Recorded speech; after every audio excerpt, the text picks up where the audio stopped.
Last video में हमने variables के बारे में पढ़ा और जहां हमने ये सीखा कि वेरिएबल्स के बिना ना कोई भी प्रोग्राम बनाना इम्पॉसिबल है। एंड जब भी हमें किसी प्रोग्राम में डेटा को स्टोर करना होता है तो हम लोग उसे वेरिएबल्स में ही करते हैं। एंड कई बार ना हमें उन डेटा के साथ कुछ कैलकुलेशंस करनी होती है। एंड पहले ये कैलकुलेशंस ना मैनुअली की जाती थी। प्रोग्रामर्स खुद से यहाँ पर पूरा मैनुअली कोड लिखते थे एंड फिर यहाँ पर उसकी कैलकुलेशन होती थी। जैसे कि मान लेते हमें 10+5 का सम निकालना है तो उसके लिए पहले एडिशन का पूरा मैनुअली कोड लिखा जाता था एंड फिर उस फंक्शन के थ्रू उन दोनों को ऐड करा जाता था। एंड ये जो प्रोसेस था ना काफी ज्यादा टाइम कंज्यूमिंग था। एंड तभी डेवलपर ने सिंबल का यूज करके ना कई सारे ऑपरेटर्स बनाए जिससे जो कॉमन टास्क है ना ये करना काफी इजी हो गया। एंड यही मूवमेंट था कि जब यहाँ पर ऑपरेटर्स प्रोग्रामिंग में आए। एंड आज के इस वीडियो में हम लोग ऑपरेटर्स के बारे में डिटेल में पढ़ने वाले हैं। एंड स्पेशली सी शार्प में कौन कौन से ऑपरेटर्स होते हैं, उनका क्या यूज होता है एंड उन्हें आप कैसे यूज करोगे, इन सभी के बारे में आप लोग को आज की इस वीडियो में डिटेल में समझाऊंगा। तो सबसे पहले देख लेते हैं कि ऑपरेटर्स होते क्या हैं। तो ऑपरेटर्स की डेफिनेशन ये है कि operators are the special type of symbol which perform operation on variable और वैल्यूज। अगर मैं आप लोगों को सिंपल शब्दों में समझाऊं तो ऑपरेटर्स ना एक सिंबल या फिर साइन होता है जो कि आप लोगों को ऑपरेशन परफॉर्म करने में हेल्प करता है। यानी आपके वेरिएबल या वैल्यूज के बीच ना कुछ कैलकुलेशन या कंपैरिजन करने के लिए ना ऑपरेटर्स का यूज करते हैं। जैसे मैथ में जिन नंबर्स के बीच में प्लस का साइन लगा होता है उन नंबर्स को हम ऐड करते हैं तो वहां जो प्लस साइन है ना वो एक ऑपरेटर की तरह वर्क करता है और दो वैल्यूज को ऐड करता है। एंड ठीक यही काम सी शार्प में ऑपरेटर भी करते हैं, बस ये वैल्यूज के साथ साथ वेरिएबल्स के साथ भी यहाँ पर ऑपरेशन परफॉर्म करते हैं। जैसे अभी मैं आप लोग को एक सिंपल एग्जांपल बताता हूँ। जैसे हमारे पास दो नंबर है 5 और 3 एंड हमें यहाँ पर उन्हें ऐड करना है तो यहाँ पर हम लोग प्लस ऑपरेटर के थ्रू यहाँ पर ये काम कर सकते हैं। एंड जैसे ही हम लोग इसका रिजल्ट प्रिंट कराएंगे ना तो वो 8 आएगा। ऑपरेटर्स का काम सिर्फ एडिशन तक नहीं है, ऐसे बहुत सारे ऑपरेटर्स हैं जिनकी हेल्प से आप अलग अलग कैलकुलेशन कर सकते हो, लॉजिक चेक कर सकते हो। सो यहाँ पर ना ऑपरेटर्स एक बैकबोन है प्रोग्रामिंग की। एंड इसीलिए सी शार्प में डिफरेंट टाइप के ऑपरेटर्स हैं जिनके बारे में हम लोग एक एक करके पढ़ेंगे। एंड सबसे पहले बात करते हैं हम लोग अर्थमेटिक ऑपरेटर। तो अर्थमेटिक ऑपरेटर सबसे पहला ऑपरेटर है। एंड अर्थमेटिक ऑपरेटर में सबसे बेसिक और कॉमनली यूज्ड ऑपरेशंस होते हैं एंड ये मैथमेटिकल ऑपरेशंस करने के लिए काम आते हैं। जैसे कि हमारे पास हो गया addition, subtraction, multiplication, division and modulus. तो चलो अभी इन सभी ऑपरेटर्स को डिटेल में समझते हैं। तो सबसे पहला है हमारे पास एडिशन। एडिशन ऑपरेटर्स दो नंबर का सम करता है। जैसे कि अभी मान लेते हैं प्रोग्रामिंग में हमने यहाँ पर दो नंबर्स लिए, एक है इंट A5 और दूसरा है इंट B3। एंड अगर हमें ऐड करना है तो यहाँ पर हम लोग प्लस ऑपरेटर मतलब एडिशन ऑपरेटर का यूज करेंगे। एंड इसका सम मैंने यहाँ पर प्रिंट करा दिया है एंड आप लोग देख सकते हैं। एंड ये जो प्लस साइन है ना यही है एडिशन ऑपरेटर। एंड इसी तरीके से हमारा जो दूसरा ऑपरेटर है वो है सब्ट्रैक्शन ऑपरेटर। सब्ट्रैक्शन ऑपरेटर क्या करता है, दो नंबर्स को माइनस करता है। जैसे कि मान लेते हैं हमारे पास दो नंबर्स हैं 5 एंड 3 एंड अगर मुझे इसका डिफरेंस निकालना है तो यहाँ पर आप लोग देख सकते हो डिफरेंस क्या आया 2।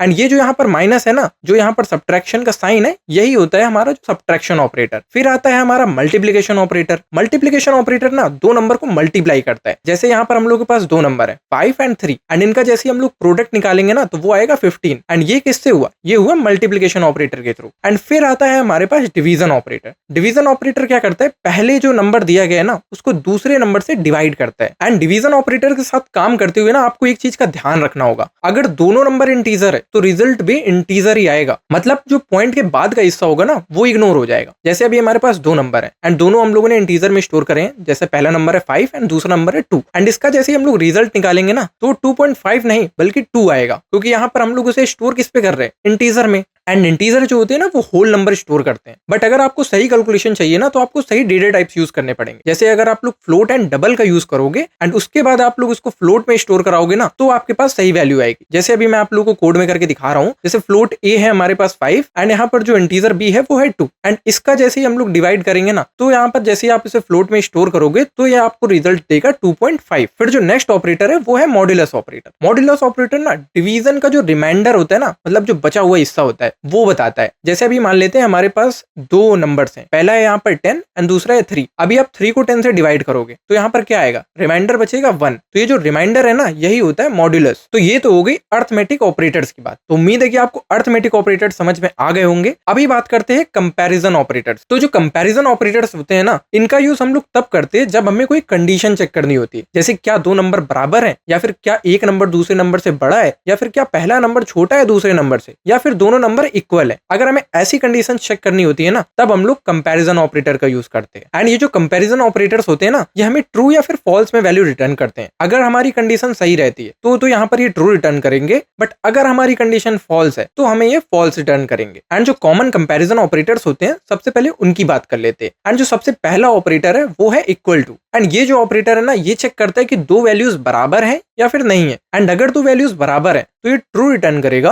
एंड अगर नहीं है तो ये फॉल्स रिटर्न करेगा। तो सबसे पहले ना आप लोगों को मैं एक एग्जांपल के थ्रू बताता हूँ इसको। जैसे कि अभी हम लोगों ने दो नंबर लिए, पहला नंबर है 5 एंड दूसरा नंबर भी 5 है। एंड इसको हम लोग यहाँ पर चेक कराते हैं। जैसे मैंने यहाँ पर डीबग डाला एंड दोनों नंबर को इक्वल इक्वल टू में यहाँ पर डाला, ए इक्वल इक्वल बी, तो यहाँ पर क्या आपको आउटपुट मिला? तो आप लोग देख सकते हो कि यहाँ पर प्रिंट हो चुका है ट्रू। मतलब यहाँ पर ये दोनों नंबर ना सेम है। एंड अभी अगर मान लेते हैं कि दोनों नंबर सेम नहीं है, एक नंबर मैंने 3 कर दिया एंड दूसरा नंबर मैंने 4 कर दिया, एंड इसको मैंने यहाँ पर प्रिंट करा के देखा, तो यहाँ पर आप देख सकते हो फॉल्स वैल्यू रिटर्न हुई। तो अभी आप इक्वल ऑपरेटर के बारे में समझ गए होगे। तो अभी सेकंड ऑपरेटर की बात करते हैं, जो कि है नॉन इक्वल ऑपरेटर। एंड ये ना इक्वल ऑपरेटर का उल्टा है। एंड ये चेक करता है कि दो वैल्यूज अलग है या फिर नहीं है। अगर अलग है तो ये फिर ट्रू रिटर्न करेगा, एंड अगर सेम है तो फिर यहाँ पर ये फॉल्स रिटर्न करेगा। जैसे मान लेते हैं हमारे पास दो नंबर्स हैं, पहला है 5 एंड दूसरा है 3। ये दोनों ही अलग हैं एक दूसरे से, तो आपको पता ही चल गया होगा कि यहाँ पर क्या रिटर्न करेगा, ये ट्रू रिटर्न करेगा। बट अगर दो नंबर सेम हो जाए, जैसे हमने यहाँ पर लिखा है 4 और 4, ये दो नंबर जैसे हम लोग लिखेंगे तो यहाँ पर आपको क्या रिटर्न करेगा? तो यहाँ पर आपको फॉल्स रिटर्न करेगा, क्योंकि यहाँ पर 4 एंड 4 दोनों सेम है। फिर आता है हमारा जो नेक्स्ट ऑपरेटर है, वो है ग्रेटर देन। एंड ये चेक करता है कि पहला नंबर दूसरे नंबर से बड़ा है या फिर नहीं है। अगर बड़ा है तो ये ट्रू रिटर्न करेगा, वरना यहाँ पर आप लोग को फॉल्स मिल जाएगा। जैसे ना अभी हम लोग एक एग्जांपल देखते हैं कि जैसे हमारे पास एक 10 है एंड दूसरा नंबर 5 है, एंड इसको हम लोग यहाँ पर प्रिंट करा के देखेंगे, ए इज ग्रेटर देन बी। तो यहाँ पर ट्रू है, एंड ये ट्रू है, तो आपको यहाँ पर जो प्रिंट होता हुआ दिखेगा, यहाँ पर आपको ट्रू प्रिंट होता हुआ दिख रहा होगा। एंड ऐसे ही अगर मान लेते हैं हम लोगों ने पहला नंबर छोटा लिख दिया, पहला नंबर 2 लिख दिया एंड दूसरा नंबर 4 लिख दिया, तो अभी क्या हो गया? अभी 2 यहाँ पर 4 से छोटा हो गया, तो ये आपको फॉल्स रिटर्न करेगा। फिर जो नेक्स्ट ऑपरेटर है वो है लेस देन ऑपरेटर। एंड ये चेक करता है कि पहला नंबर दूसरे नंबर से छोटा है या फिर नहीं है। अगर छोटा है तो ट्रू रिटर्न होगा, नहीं तो फॉल्स। जैसे यहाँ पर हम लोगों ने एक एग्जांपल लिया, ए की वैल्यू 3 है, बी की वैल्यू 8 है, एंड इसको हम लोग प्रिंट कराएंगे तो क्या है? ए जो है वो बी से छोटा है, एंड जैसे ही छोटा है तो ट्रू आ जाएगा। एंड अगर हम लोग पहले नंबर को बड़ा कर देते, जैसे पहला नंबर अभी हम लोगों ने 6 कर दिया एंड दूसरा जो नंबर है उसे यहाँ पर हम लोगों ने 4 कर दिया, तो क्या होगा? जो पहला नंबर है अभी वो बड़ा हो गया 4 से, तो क्या हो जाएगा? फॉल्स रिटर्न होगा। फिर जो नेक्स्ट है वो है ग्रेटर देन और इक्वल टू। ये चेक करता है कि पहला नंबर दूसरे नंबर से बड़ा है या फिर बराबर है। अगर वैल्यू बड़ी है या फिर बराबर है तो ट्रू रिटर्न होगा, नहीं तो फॉल्स होगा। जैसे अभी मैं आपको एग्जांपल बताऊं, जैसे 5 एंड 5 ये दोनों क्या है? एक दूसरे के बराबर है, तो क्या रिटर्न होगा? आपके यहाँ पर ट्रू रिटर्न होगा। बट अभी यहाँ पर पहला नंबर बड़ा है, जैसे 7 एंड 4, तो भी यहाँ पर ये ट्रू रिटर्न करेगा, क्योंकि यहाँ पर ये कंडीशन चेक करता है या फिर बड़ा हो या फिर यहाँ पर उससे ज्यादा हो। बट अगर आप यहाँ पर पहले नंबर को छोटा कर दोगे, जैसे हम लोगों ने पहले नंबर को 2 कर दिया एंड दूसरे नंबर को 3 कर दिया, तो यहाँ पर वो आपको फॉल्स रिटर्न करेगा, क्योंकि 2 जो है ना वो 3 से छोटा है। फिर आता है हमारा जो नेक्स्ट ऑपरेटर है वो है लेस देन और इक्वल टू। तो यहाँ पर ये चेक करते हैं कि पहला नंबर दूसरे नंबर से छोटा है या फिर बराबर है। अगर छोटा या बराबर है तो ट्रू रिटर्न करेगा, नहीं तो फॉल्स रिटर्न करेगा। जैसे मैं आप लोगों को एग्जांपल बताता हूँ, जैसे ए है हमारा 4 एंड बी है हमारा 6, एंड इसमें हम लोग जैसे ही कंडीशन चेक करेंगे लेस देन इक्वल टू की, तो ये आपको ट्रू रिटर्न करेगा, क्योंकि 4 जो है ना वो 6 से छोटा है। एंड ऐसे ही अगर हम लोग 5 और 5 को कंपेयर करेंगे तो ये दोनों बराबर है, तो यहाँ पे भी आप लोग को यहाँ पर ट्रू रिटर्न करेगा। बट अगर हम लोग पहले नंबर को बड़ा कर दे, जैसे पहला नंबर अगर हमारा 9 हो गया एंड दूसरा नंबर हमारा 2 हो गया, तो ये क्या आप लोग को रिटर्न करेगा? ये आपको फॉल्स रिटर्न करेगा, क्योंकि यहाँ पर जो 9 है वो बड़ा है, बट हमें क्या चाहिए था? पहला नंबर छोटा। तो उम्मीद है कि आपको रिलेशनल ऑपरेटर समझ में आ गए होंगे। अभी समझते हैं हम लोग लॉजिकल ऑपरेटर्स। लॉजिकल ऑपरेटर का यूज एक से ज्यादा कंडीशंस को चेक करने एंड उनके बीच लॉजिकल रिलेशनशिप बनाने के लिए किया जाता है। मतलब जब आपको ये चेक करना हो कि दोनों कंडीशन सही है या नहीं है, दोनों में से कम एक कंडीशन सही है या फिर नहीं है, एक कंडीशन गलत है या नहीं है, ऐसे जब आप लोगों को यहाँ पर कंडीशन चेक करनी हो तब हम लोग लॉजिकल ऑपरेटर्स का यूज करते हैं। एंड हमारे पास 3 डिफरेंट टाइप के लॉजिकल ऑपरेटर्स हैं, जिनको हम लोग एक एक करके पढ़ेंगे। तो सबसे पहला जो ऑपरेटर है वो है हमारा एंड ऑपरेटर। एंड का मतलब होता है और, एंड ये तभी ट्रू रिटर्न करता है जब दोनों कंडीशन सही हो। अगर एक भी कंडीशन फॉल्स होती है ना तो रिजल्ट फॉल्स ही होगा। जैसे हम लोग एग्जांपल लेते हैं, हमारे पास 3 नंबर्स हैं, ए की वैल्यू 10 है, बी की वैल्यू 5 है एंड सी की वैल्यू 15 है। एंड यहाँ पर हम लोग चेक करते हैं A is greater than B and C is greater than B. क्या यहाँ पर आप लोग को जो ए है वो बी से बड़ा दिख रहा है? हाँ, 10 जो है वो 5 से बड़ा है, एंड जो हमारा C है मतलब 15 वो क्या यहाँ पर 5 से बड़ा है एंड वो भी 5 से बड़ा है। तो हमारी जो दोनों कंडीशंस है वो क्या आई, ट्रू आई। तो इसलिए जो हमारा आउटपुट आएगा वो क्या आएगा, ट्रू आएगा। बट अभी यहाँ पर हम लोग चेंज कर देते, अभी हम लोग यहाँ पर कर देते A is greater then B and C is less than B। तो क्या C B से छोटा है एंड A जो है वो B से बड़ा है, तो ये कंडीशन क्या हो गई, यहाँ पे तो कंडीशन फॉल्स हो गई, क्योंकि यहाँ पर A की वैल्यू कितनी थी, A की वैल्यू 10 थी एंड B की वैल्यू कितनी थी, 5 थी। तो पहली कंडीशन तो हमारी सेटिस्फाई हो गई, बट जो हमारी दूसरी कंडीशन है मतलब C जो है वो छोटा है क्या B से, तो वो नहीं है। तो अगर एक भी कंडीशन दोनों में से फॉल्स होती है तो आपका जो आउटपुट आएगा वो क्या आएगा, फॉल्स आएगा। एंड यही हम लोग तीसरी कंडीशन भी ले ले, A is less than B and C is less than B। यहाँ पे तो दोनों कंडीशन हमारी फॉल्स हो गई, तो जैसे ही दोनों कंडीशन फॉल्स हो गई तो भी जो आउटपुट होगा हमारा वो भी फॉल्स ही आएगा। एंड नेक्स्ट जो ऑपरेटर है वो है और ऑपरेटर। और का मतलब होता है या, मतलब दोनों में से एक। अगर इसमें यहाँ पर आपकी दोनों में से कोई भी एक कंडीशन सही होती है, जैसे हम लोग अगर दो कंडीशन को चेक कर रहे हो, अगर दोनों में से कोई भी एक कंडीशन सही हो जाती है तो जो आपका आउटपुट होगा वो यहाँ पर ट्रू आएगा। एंड फिर से हम लोग वही एग्जांपल लेते हैं, A की वैल्यू है 10, B की वैल्यू है 5 एंड C की वैल्यू है 15। एंड यहाँ पर हम लोग चेक कराते हैं क्या A B से बड़ा है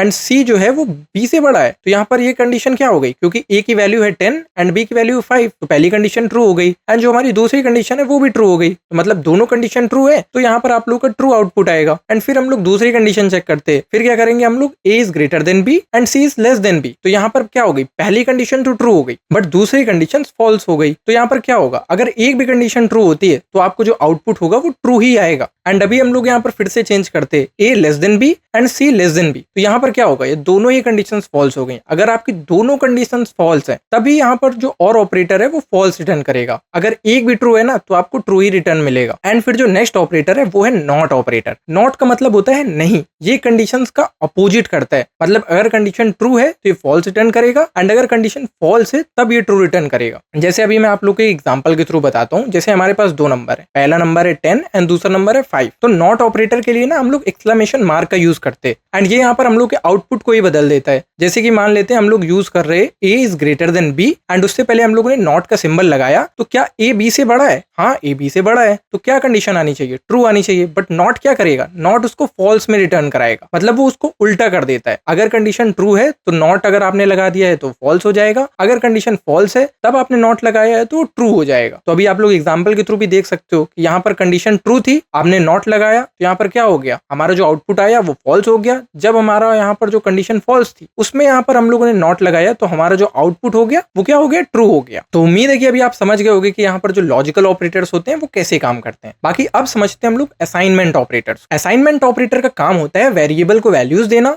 और उसकी जो भी एग्जिस्टिंग वैल्यूज है ना उनको मॉडिफाई करना। एंड इसका जो सबसे बेसिक एग्जांपल है वो है यहाँ पर जो हम लोग बहुत बार यूज करते हैं। जैसे हम लोग किसी भी वेरिएबल में वैल्यू असाइन करते हैं, जैसे इंट a इक्वल टू 5, ये भी हमारा ना एक असाइनमेंट ही ऑपरेटर है। यहाँ पर जो इक्वल का यहाँ पर ऑपरेटर है ना, इसको भी हम लोग असाइनमेंट ऑपरेटर ही कहेंगे। एंड ये जो इक्वल वाला ऑपरेटर है ये सबसे बेसिक असाइनमेंट ऑपरेटर है जिसका हम लोग बार बार यूज करते रहते हैं। बाकी कई और भी ऑपरेटर्स हैं, जैसे कि यहाँ पर है plus equal, minus equal and multiply equal और डिवाइड इक्वल, मॉड्यूलस इक्वल। तो ये भी ना यहाँ पर कई सारे हमारे पास ऑपरेटर्स हैं जिनको हम लोग एक एक करके पढ़ते हैं। तो सबसे पहला यहाँ पर जो ऑपरेटर है हमारा वो है एडिशन असाइनमेंट, इसको बोलते हैं प्लस इक्वल। एंड इस वेरिएबल का यूज हम लोग तब करते हैं जब वेरिएबल के एग्जिस्टिंग वैल्यूज में हमें कुछ ऐड करना हो। जैसे अगर हम लोगों ने लिखा है x इक्वल टू 5 एंड हम लोग उसी वेरिएबल में ना हमें 3 भी ऐड कराना है एंड हम लोग लिखेंगे x plus equal to 3। And इसका मतलब ये हुआ कि आप लोग x में दोबारा से स्टोर करा रहे हो प्लस 3 को ऐड करके। इसका यहाँ पर मैं आप लोग को सिंपल से दिखाऊं तो ये होगा x equal to x plus 3। And जैसे ही आप इसको प्रिंट कराओगे, क्योंकि x में पहले से 5 वैल्यू है एंड उसमें आप 3 ऐड कर रहे हो, तो आउटपुट आएगा आपका 8। फिर जो नेक्स्ट हमारा ऑपरेटर है वो है सब्ट्रैक्शन असाइनमेंट। ये क्या करता है, ये एग्जिस्टिंग वैल्यूज में कुछ माइनस करता है। जैसे कि ना आप लोगों के पास एक वेरिएबल है 10, अभी मैंने उसमें लिखा x माइनस इक्वल टू 4। तो ये क्या करेगा, x में ना जो x की पहले की वैल्यू है, मतलब 10 जो पहले की वैल्यू है, 4 को सब्ट्रैक्ट करके x में स्टोर कर देगा। तो इसका आउटपुट क्या आएगा, इसका आउटपुट आएगा 6। एंड इस तरीके से हमारा होता है multiplication assignment. And multiplication assignment ये करता है कि जो आपके पास वैल्यू है उसमें यहाँ पर जो वैल्यू आपको मल्टीप्लाई कराना है उससे मल्टीप्लाई करके उसी वेरिएबल में स्टोर कर देता है। जैसे हमारे पास एक नंबर है 5 एंड इसमें हमें 2 को मल्टीप्लाई कराना है, तो हम क्या करेंगे, x multiply equal to 2 and ये क्या करेगा, x equal to x into 2। मतलब जो हमारे पास पहले से वैल्यू थी 5 उसमें 2 को मल्टीप्लाई करके स्टोर कर देगा x के वेरिएबल में। एंड इसी तरीके से काम करता है हमारा डिवीजन ऑपरेटर। एंड वो यहाँ पर डिवाइड करके उसी वेरिएबल में वैल्यू को स्टोर कर देता है। जैसे हमारे पास अभी यहाँ पर एग्जांपल है 20, तो हमने यहाँ पर x divided by equal to 4 लिखा, तो इसका मतलब हुआ x equal to x divided by 4। इसका मतलब 20 से अगर आप 4 को डिवाइड करोगे तो जो भी यहाँ पर आपकी वैल्यू आएगी वो x में स्टोर हो जाएगी। एंड फिर आता है मॉड्यूलस असाइनमेंट, एंड ये क्या करता है, डिवाइड करने के बाद का जो रिमाइंडर होता है वो उस वाले वेरिएबल में स्टोर करता है। जैसे हमारे पास x इक्वल टू अभी हमारे पास 10 है एंड हमने लिखा x मॉड्यूलस 3, एंड इसका मतलब हुआ x equal to x modulus 3। तो 10 मॉड्यूलस 3 मतलब कितना हुआ, एंड ये हुआ हमारे पास 1। तो यहाँ पर क्या वो आउटपुट आएगा, ये आएगा 1। एंड नेक्स्ट जो हमारा ऑपरेटर है वो है यूनरी ऑपरेटर। यूनरी का मतलब होता है सिंगल, यानी ऐसे ऑपरेटर जो सिर्फ एक ही वेरिएबल की वैल्यूज के साथ काम करते हैं। एंड ये ऑपरेटर किसी एक वैल्यू को मॉडिफाई करने के लिए यूज होते हैं, जैसे उसमें 1 ऐड करना या फिर 1 माइनस करना। एंड दो टाइप के यूनरी ऑपरेटर मेनली यूज करे जाते हैं, पहला है इंक्रीमेंट ऑपरेटर एंड दूसरा है डिक्रीमेंट ऑपरेटर। जो इंक्रीमेंट ऑपरेटर होता है ना, ये किसी वेरिएबल की वैल्यू में 1 ऐड करता है, एंड ये दो तरीके से यूज होता है। पहला होता है प्री इंक्रीमेंट एंड दूसरा होता है पोस्ट इंक्रीमेंट। एंड इन दोनों में डिफरेंस क्या है, बेसिकली यहाँ पर जो प्री इंक्रीमेंट ऑपरेटर होता है ना, उसमें जो प्लस प्लस होता है वो वेरिएबल के पहले लगता है, मतलब पहले 1 ऐड होता है एंड फिर उसका यूज किया जाता है। जैसे मैं आपको एक एग्जांपल के थ्रू बताता हूँ। जैसे हमारे पास एक एग्जांपल है a इक्वल टू 5, एंड यहाँ पर अगर हम लोग इसे प्रिंट करा के देखेंगे, प्री इंक्रीमेंट ऑपरेटर की मैं बात कर रहा हूँ, तो हमारा जो आउटपुट आएगा वो आएगा 6। एंड ये काम कैसे करता है, सबसे पहले क्या होता है कि a की जो वैल्यू है ना वो पहले 5 है, एंड प्लस प्लस a मतलब 1 ऐड हो गया उसमें, तो अब a क्या बन जाएगा, a बन जाएगा 6, एंड फिर यहाँ पर उसे प्रिंट करेगा वो। एंड यही बात कर लेते हैं हम लोग पोस्ट इंक्रीमेंट ऑपरेटर की। तो पोस्ट इंक्रीमेंट ऑपरेटर में क्या होता है कि प्लस प्लस जो है वो वेरिएबल के बाद लगता है। इसका मतलब ये हुआ कि पहले वैल्यू यूज करता है एंड फिर यहाँ पर वो 1 ऐड करता है। तो यहाँ पे मैं आपको दिखाऊंगा a इक्वल टू 5 है, एंड जैसे ही हम लोगों ने यहाँ पर a प्लस प्लस लगाया तो जो हमारा a का आउटपुट है वो कितना हो गया, वो हुआ 5। एंड उसके बाद नेक्स्ट लाइन में हमारा जो है वो यहाँ पर जो a की वैल्यू है तब जाकर के 6 हुई। मतलब प्लस प्लस a क्या कर रहा था, वो तुरंत ही आपकी वैल्यू में 1 ऐड कर रहा था एंड देन यहाँ पर स्टोर कर रहा था। तो प्लस प्लस a में क्या हो रहा है, वो यहाँ पर 6 वैल्यू रिटर्न कर रहा है, एंड a प्लस प्लस में वो वैल्यू आपकी 5 रिटर्न हो रही है। एंड अगर आपको आसानी से याद करना है कि दोनों काम कैसे करते हैं, तो प्लस प्लस a का मतलब क्या हुआ, पहले प्लस एंड फिर a। तो इसको आप कैसे याद कर सकते हो, मतलब पहले ऐड होगा एंड फिर यहाँ पर यूज होगा। बट यहाँ पर a प्लस प्लस में क्या होगा, पहले a है फिर प्लस प्लस है, मतलब पहले यूज हो जाएगा एंड फिर ऐड होगा। तो अभी आप pre increment and post increment समझ गए होगे। एंड इस तरीके से होता है डिक्रीमेंट ऑपरेटर। इसका काम क्या होता है, एक वैल्यू माइनस करना। एंड इसको भी यहाँ पर दो तरीके से यूज कर सकते हैं, pre decrement and post decrement. Pre decrement भी वही काम करता है, एंड इसमें भी जो यहाँ पर माइनस का साइन है ना वो वेरिएबल के पहले लगता है, एंड ये क्या करता है, एक वैल्यू को माइनस करता है एंड फिर यूज करता है। जैसे हम लोगों ने लिखा a इक्वल टू 5, एंड जैसे हम लोगों ने माइनस माइनस a को प्रिंट कराया तो क्या वैल्यू आई, हमारे पास आई वैल्यू 4। तो इसने कैसे करा, ये पहले a की वैल्यू है वो पहले 5 है, उसमें यहाँ पर एक सब्ट्रैक्ट किया तो वो 4 हो गई, एंड यहाँ पर हमें वही प्रिंट करते हुए दिख गया। एंड बट यहाँ पर अगर हम लोग पोस्ट डिक्रीमेंट की बात करेंगे तो वहां पर क्या होगा, वो वेरिएबल के बाद माइनस माइनस लगेगा एंड पहले यहाँ पर वो वेरिएबल को यूज करेगा एंड फिर यहाँ पर 1 माइनस करेगा। जैसे हम लोग इसको प्रिंट कराएंगे a माइनस माइनस, तो हमारे पास वैल्यू क्या आई 5। एंड अगर हम लोग यहाँ पर इसको दोबारा a की वैल्यू प्रिंट कराएंगे तो a में हमारा क्या हो गया, अभी वो a में यहाँ पर सब्ट्रैक्ट हो चुका है, एंड अब हमारे पास जो a की वैल्यू है वो आई 4। तो अभी आप डिक्रीमेंट एंड यहाँ पर इंक्रीमेंट ऑपरेटर्स के बारे में समझ गए होगे। अभी बात करते हैं हम लोग बिट वाइज ऑपरेटर्स। सो बिट वाइज ऑपरेटर्स थोड़े से हार्ड है, बट अगर आपको बाइनरी नंबर्स के बारे में पता है, उसका बेसिक्स भी आता है ना, तो आप लोगों को ये सिंपल लगेंगे। अगर आप लोगों ने बाइनरी और ये सब नहीं सीखा है कि बाइनरी नंबर्स को यहाँ पर नॉर्मल डेसिमल नंबर्स में कैसे चेंज करते हैं, डेसिमल नंबर को बाइनरी में कैसे चेंज करते हैं, तो वो आप जरूर सीख लीजिएगा, क्योंकि उनके बिना आपको यहाँ पर बिट वाइज ऑपरेटर समझ में नहीं आएंगे। तो आप कोई भी यहाँ पर नॉर्मल वीडियो देख सकते हो जहाँ पर आपको पता चल जाएगी बाइनरी को डेसिमल में कैसे चेंज करते हैं, डेसिमल नंबर्स को बाइनरी में कैसे चेंज करते हैं। सो बिट वाइज ऑपरेटर्स का यूज ना नंबर्स को उनके बाइनरी फॉर्म में मैनिपुलेट करने के लिए किया जाता है। एंड जैसे आप जानते हो कि कंप्यूटर्स नंबर को 0 एंड 1 में ही स्टोर करता है, बिट वाइज ऑपरेटर इन्हीं बिट्स के साथ काम करता है। जैसे हमारा जो बेसिक बाइनरी कॉन्सेप्ट है, सबसे पहले हम लोग ये देख लेते हैं कि बाइनरी नंबर को डेसिमल नंबर में कैसे कन्वर्ट करते हैं। तो सबसे पहले आप ये बताओ कि यहाँ पर अगर 5 नंबर है तो उसका बाइनरी नंबर क्या होगा, 101। एंड अगर कोई नंबर 3 है, जैसे 3 नंबर हमारे पास लिखा है, उसका बाइनरी क्या होगा, 011। तो बिट वाइज ऑपरेटर क्या करते हैं, बिट्स को कंपेयर करते हैं या फिर शिफ्ट करते हैं, एंड इनका जो रिजल्ट है ना वो भी बाइनरी में ही मिलता है, एंड फिर यहाँ पर वो नंबर में कन्वर्ट होता है। तो बिट वाइज ऑपरेटर ना कई डिफरेंट टाइप के होते हैं। जो सबसे पहला हमारा बिट वाइज ऑपरेटर है वो है हमारा एंड ऑपरेटर, एंड ये हमारा लॉजिकल ऑपरेटर की एंड की तरह वर्क नहीं करता है, ये बिट्स के बेसिस में कंपेयर करता है। मतलब हमारे पास अगर दोनों बिट्स ना 1 1 है तभी यहाँ पर 1 रिटर्न करेगा, वरना यहाँ पर ये 0 रिटर्न करेगा। पहला नंबर है हमारे पास 5 एंड दूसरा नंबर है हमारे पास 3। तो 5 का बाइनरी क्या हो गया 1 0 1 एंड 3 का बाइनरी नंबर क्या हो गया 0 1 1। एंड चलो इनके बिट्स को भी कंपेयर करते हैं। सबसे पहले जैसे ही आप इनके बिट्स को कंपेयर करोगे, आपने लिखा 1 0 1 एंड फिर नीचे लिखा 0 1 1, तो राइट से हम लोग स्टार्ट करते हैं 1 1 1 1 का मतलब अभी आपको 1 मिलेगा, 0 1 का मतलब 0 एंड 1 0 का मतलब 0। तो अभी हमारा क्या रिजल्ट आया 0 1 1 एंड 0 1 1 क्या होता है, ये होता है 1 का बाइनरी नंबर। एंड जैसे ही अगर आप इसको प्रिंट भी कराओगे, ए की वैल्यू आपने 5 लिखी, बी की वैल्यू 3 लिखी, एंड जैसे ही आप इसका रिजल्ट निकालोगे ए एंड आपका यहाँ पर जो साइन आएगा एंड का एंड फिर लिखोगे बी एंड इसका जो रिजल्ट आएगा वो आएगा आपके पास 1। तो अभी आप समझ गए होगे कि 1 कैसे आ रहा है। ये दोनों यहाँ पर बाइनरी नंबर को कंपेयर करता है। अगर यहाँ पर 1 1 होता है तो यहाँ पर ये 1 रिटर्न करता है, अगर एक भी नंबर 0 हुआ तो यहाँ पर 0 रिटर्न करता है। एंड देन हमारे पास है बिट वाइज और, एंड और यहाँ पर क्या करता है, ये दोनों नंबर चेक करता है। अगर दोनों नंबर 0 है तभी यहाँ पर आपको 0 मिलेगा, नहीं तो 1 मिलेगा। जैसे यहाँ पर हम लोगों के पास 5 का बाइनरी नंबर 1 0 1, 3 का बाइनरी नंबर 0 1 1 एंड इनको हम लोग कंपेयर करेंगे तो 1 1 मतलब 1, 0 1 मतलब 1 एंड 1 0 मतलब 1। एक भी नंबर अगर 1 हो गया तो आपका यहाँ पर वैल्यू 1 आएगी। एंड अगर यहाँ पर दोनों नंबर 0 है तभी आप लोग को यहाँ पर 0 दिखेगा। तो अभी यहाँ पर हम लोगों ने इन दोनों को कंपेयर किया 5 एंड 3 की बाइनरी नंबर्स को, तो क्या आया 1 1 1